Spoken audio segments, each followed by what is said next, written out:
എല്ലാവർക്കും പ്രിയപ്പെട്ട ഉഴുന്നുവട എങ്ങനെയാണ് തയ്യാറാക്കണമെന്ന് നോക്കിയാലോ. ഞാനിവിടെ ഉണ്ടാക്കുന്ന ഒരു വിധമാണിത്. 1.5 കപ്പ് ഉഴുന്ന് ഇവിടെ എടുത്തിട്ടുണ്ട്. നമുക്ക് ആവശ്യമുള്ളത്ര ഉഴുന്നെടുക്കാം. ഇത് അരയ്ക്കുന്ന രീതിയിൽ മാത്രമേ വ്യത്യാസമുള്ളൂ. 4 മണിക്കൂർ ഉഴുന്ന് കുതിരാൻ വെച്ചിട്ടുണ്ടായിരുന്നേ. അത് വെള്ളം വാലാൻ വെച്ചിട്ട് നമുക്ക് മിക്സിയിലേക്ക് ഇട്ട് കൊടുക്കാം. ആദ്യം വെള്ളം ഒഴിക്കാതെ തന്നെ അതൊന്ന് അരച്ചെടുക്കാം. ആദ്യം അത് തരിതരിപ്പായി മാത്രമേ അരഞ്ഞു കിട്ടുകയുള്ളൂ. ഒന്നും കൂടി അതുപോലെ തന്നെ അരച്ചെടുക്കാം.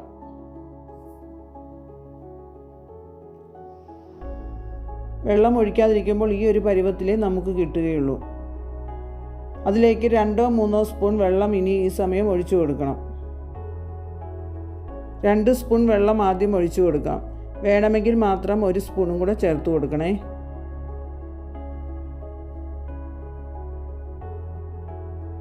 3 സ്പൂൺ വെള്ളം ഇവിടെ മൊത്തത്തിൽ ചേർത്തിട്ടുണ്ട്.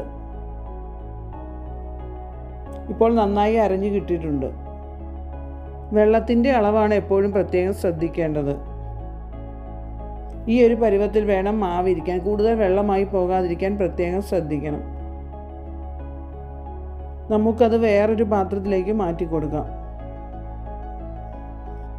മുഴുവൻ ഉഴുന്നും ഈ ഒരു പരുവത്തിൽ അരച്ചെടുക്കണം.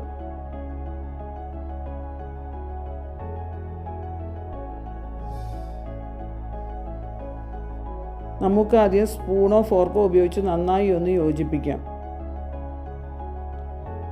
അതിനുശേഷം കൈ ഉപയോഗിച്ചും കൂടി നന്നായി ഒന്ന് ഇളക്കി യോജിപ്പിക്കണേ. 5 മിനിറ്റ് നേരത്തേക്ക് ഇത് നന്നായി ഒന്ന് ബീറ്റ് ചെയ്തെടുക്കണം. ഇങ്ങനെ ചെയ്താൽ വട നന്നായി പൊന്തി വരും. ഇപ്പം എല്ലാം നന്നായി ഇളക്കി യോജിപ്പിച്ചിട്ടുണ്ട്. ഇനി നമുക്കിതൊന്ന് ഫ്രിഡ്ജിൽ വയ്ക്കാം. 1/2 മണിക്കൂറോ 1 മണിക്കൂറോ വെച്ച് കൊടുത്താൽ മതി. ഇപ്പോൾ മാവൊക്കെ ഒന്ന് സെറ്റായിട്ടുണ്ട്.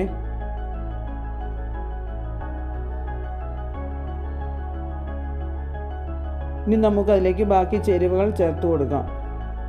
കുറച്ച് കറിവേപ്പില മുറിച്ചിട്ട് കൊടുക്കാം. 4-5 പച്ചമുളക് അരിഞ്ഞതും കുറച്ച് ഇഞ്ചി ചോപ്പ് ചെയ്തതും കൂടി ഇട്ട് കൊടുത്തിട്ടുണ്ട്. ഓരോ സാധനങ്ങളും അവരവരുടെ ഇഷ്ടത്തിനനുസരിച്ച് കൂട്ടുകയോ കുറയ്ക്കുകയോ ചെയ്യുക. 1 ടീസ്പൂൺ കുരുമുളക് ചതച്ചിട്ട് കൊടുക്കാം.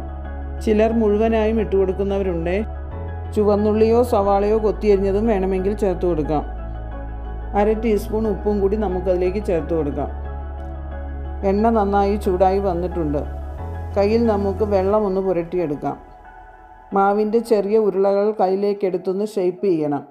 നടുക്കായി ഒരു ഹോളും ഇട്ട് കൊടുക്കണം. നമുക്കത് എണ്ണയിലേക്ക് ഇട്ട് കൊടുക്കാം.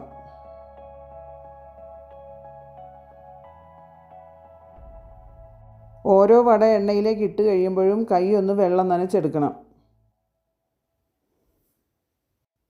എണ്ണ നന്നായി ചൂടായിട്ടുണ്ടെന്ന് ഉറപ്പുമാക്കണം. കൈ വെള്ളത്തിൽ മുക്കിയിട്ട് മാവ് ഇതുപോലെ ഒന്ന് ഷേപ്പ് ചെയ്തെടുക്കണം.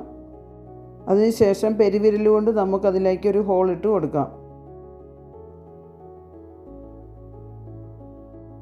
ഇതുപോലെ നമുക്ക് മുഴുവൻ മാവും ഷേപ്പ് ചെയ്തിട്ട് വറുത്ത് കോരി എടുക്കണം.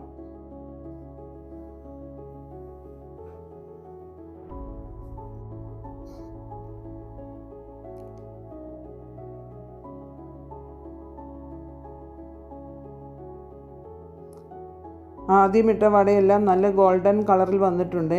നമുക്കത് എണ്ണയിൽ നിന്ന് മാറ്റാം.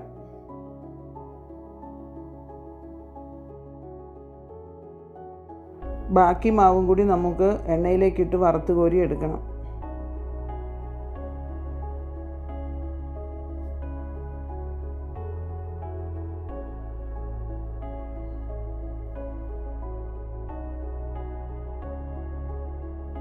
എല്ലാവരും ഒന്ന് ഉണ്ടാക്കി നോക്കണേ.